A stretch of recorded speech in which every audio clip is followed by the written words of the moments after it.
Puji Tuhan, selamat pagi, selamat jumpa di hari yang baru di dalam doa pagi.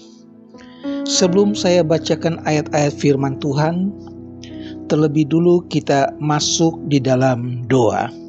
Mari kita berdoa.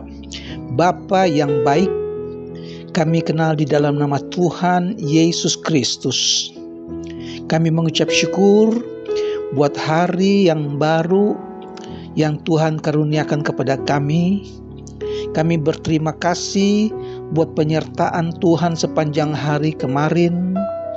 Terima kasih buat kesempatan yang Tuhan berikan kepada kami untuk menikmati firman Tuhan, buat menikmati hadirat Tuhan di pagi hari ini. Terima kasih Tuhan kalau kami masih bisa bernafas karena kemurahan Tuhan, buat penyertaan Tuhan, dan buat jalan yang Tuhan berikan kepada kami untuk hari ini. Terima kasih Tuhan Yesus, kami percaya kekuatan yang dari Tuhan kami akan nikmati sepanjang hari ini dengan kesehatan dan penghiburan penyertaan Tuhan. Terima kasih, kami awali doa ini dalam nama Tuhan Yesus Kristus. Haleluya. Amin. Puji Tuhan saudara-saudara, Tuhan Yesus sungguh baik. Firman Tuhan pagi hari ini diambil dalam Galatia pasal yang ke-5 ayat yang ke-21. Saya beri tema orang jahat tidak mendapat tempat di dalam kerajaan sorga. Firman Allah katakan, barang siapa melakukan hal-hal yang demikian, ia tidak akan mendapat tempat dalam kerajaan Allah. Saudara, perbuatan-perbuatan jahat tersebut adalah perbuatan daging, yaitu percabulan, kecemaran, hawa nafsu, penyembahan berhala, sihir, perseteruan, perselisihan, iri hati, amarah, kepentingan diri sendiri, pencitraan, roh pemecah, kedengkian, kemabukan, pesta pora, dan sebagainya. Ini semua adalah kejahatan bagi Allah. Dan perbuatan-perbuatan daging ini tidak mendapat tempat di dalam kerajaan sorga. Dan Paulus mengajarkan bahwa seseorang tidak mungkin mewarisi kerajaan Allah dengan mentaati hukum Taurat. Itu pernah kita belajar di dalam beberapa hari yang lalu dalam Galatia pasal 2 ayat 16 dan Galatia 5 ayat 4. Tetapi Paulus juga mengajar bahwa perbuatan-perbuatan jahat juga merupakan penghalang bagi seseorang untuk masuk dalam sorga. Dalam 1 Korintus pasal yang ke-6 ayat yang ke-9, orang-orang yang tidak adil tidak akan mendapat bagian dalam kerajaan Allah. Memang beberapa orang jemaat di Korintus telah diperdaya dan mereka percaya bahwa sekalipun mereka telah memutuskan hubungan dengan Kristus atau mereka telah menyangkal Kristus, mereka dalam kebejatan dan kejahatan dan ketidakadilan, keselamatannya tetap terjamin. Saudara, mereka itu dianggap masih berhak untuk masuk sorga. Tetapi ini tidak sesuai dengan firman Allah. Paulus menjelaskan bahwa kematian rohani adalah akibat yang tidak dapat dihindarkan jika orang tersebut berbuat dosa. Malahan untuk orang Kristen, Roma 8 ayat 13 katakan, sebab jika kamu hidup menurut daging, kamu akan mati. Tetapi jika oleh Roh kamu mematikan perbuatan tubuhmu, kamu akan hidup. Dengan kata lain, kamu akan selamat. Kamu akan masuk dalam kerajaan sorga. Saudara-saudara, tidak seorang pun dapat hidup bagi kepuasan amoral, memenuhi hawa nafsu, dapat hidup dan mewarisi kerajaan Allah. Dalam Yakobus pasal 1 ayat 14 dan 15. Tetapi tiap-tiap orang dicobai oleh keinginannya sendiri, karena ia diseret dan dipikat olehnya. Ayat 15 katakan, dan apabila keinginan itu telah dibuahi, ia melahirkan dosa.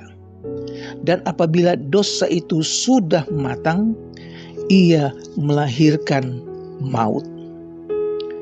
Dan inilah tandanya bahwa kita mengenal Allah, yaitu jikalau kita menuruti perintah-perintahnya. Barang siapa berkata, aku mengenal Dia, tetapi ia tidak menuruti perintahnya, ia adalah pendusta, dan di dalam Dia tidak ada kebenaran. Orang yang tidak ada kebenaran berarti ia melawan Allah. Ia adalah musuh Allah. Dan seseorang yang menjadi musuh Allah, ia tidak mempunyai tempat di dalam kerajaan sorga.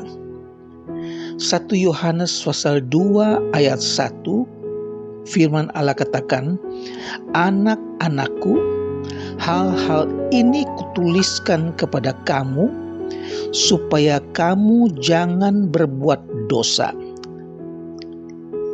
Namun, jika seseorang berbuat dosa, kita mempunyai seorang pengantara pada Bapa, yaitu Yesus Kristus yang adil.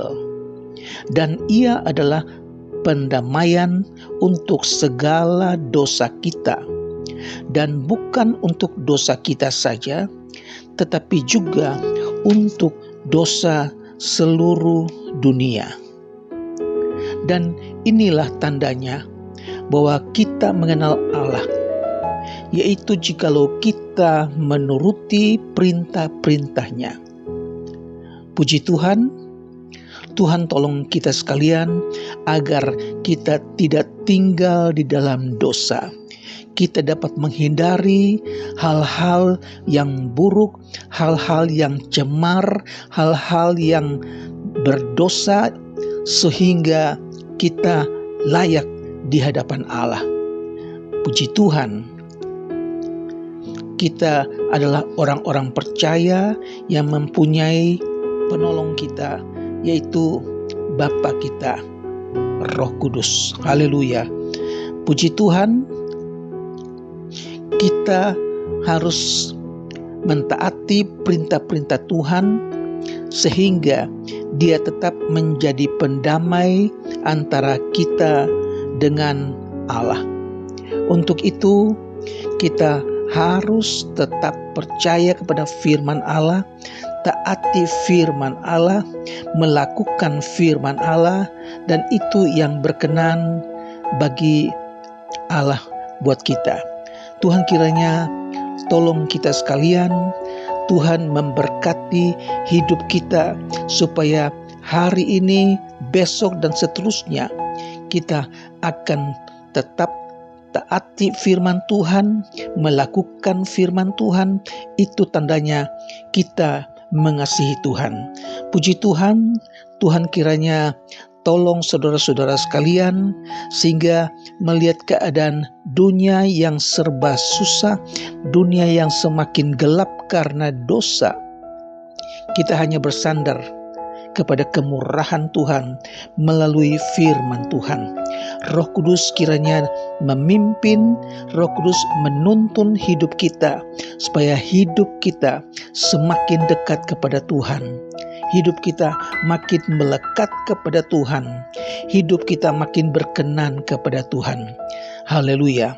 Firman Allah katakan, hari terakhir dosa akan semakin bertambah-tambah.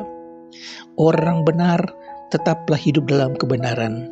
Orang kudus tetaplah hidup dalam kekudusan. Mereka yang berdosa tetap berbuat dosa. Mereka yang cemar tetaplah cemar. Saudara, waktunya tidak lama lagi. Tuhan kiranya berkati saudara-saudara sekalian. Tuhan tolong sehingga kita dihiburkan, kita dikuatkan dengan firman Tuhan. Mari kita serahkan hari ini ke dalam tangan Tuhan dan kita percaya Tuhan akan menolong kebutuhan kita jasmani terlebih rohani. Mari kita berdoa. Bapa yang ada di dalam sorga, kami mengucap syukur buat firman-Mu. Kami telah mendengar firman Tuhan, bagaimana Tuhan mengajar kami supaya kami taati firman Tuhan. Mereka yang mengasihi Tuhan, yaitu mereka yang melakukan perintah Tuhan. Dan kami percaya Tuhan, firman-Mu menguatkan kami. Kami tetap ada di dalam Engkau dan kami percaya Tuhan Yesus. Hari-hari yang lalu Engkau sudah tolong kami, maka hari-hari yang akan datang Tuhan juga akan tolong kami. Berkati umat-Mu yang sudah mengikuti ibadah doa pagi di hari yang baru ini Tuhan. Kami serahkan kehidupan kami sepanjang hari ini ke dalam tangan Tuhan. Tuhan berkati, Tuhan menopang, berikan kami kekuatan sehingga hidup kami benar-benar hidup yang benar di hadapan Tuhan. Hamba-Mu berdoa buat umat Tuhan, mereka yang sedang dalam kesulitan, mereka yang tidak mempunyai apa-apa Tuhan, berkati, cukupkan apa yang mereka perlukan. Hamba-Mu berdoa buat rumah tangga Kristen. Tuhan juga berkati suami, istri, anak-anak, bahkan cucu-cucu. Jadikan rumah tangga ini menjadi rumah tangga yang diberkati Tuhan. Mereka hidup berkenan kepada Tuhan. Hamba-Mu berdoa buat jemaat Tuhan yang sedang sakit, baik di rumah maupun di rumah sakit. Kami berdoa dalam nama Yesus. Yesus berkuasa menyembuhkan, hiburkan mereka yang berduka. Terima kasih Tuhan Yesus. Hamba-Mu berdoa buat gereja-gereja Tuhan, mereka yang sedang berjuang membawa jiwa-jiwa untuk datang kepada Tuhan. Tuhan berkati. Kami serahkan semuanya ke dalam tangan Tuhan dan kami percaya hari ini adalah hari yang diberkati Tuhan. Terpujilah nama-Mu Tuhan.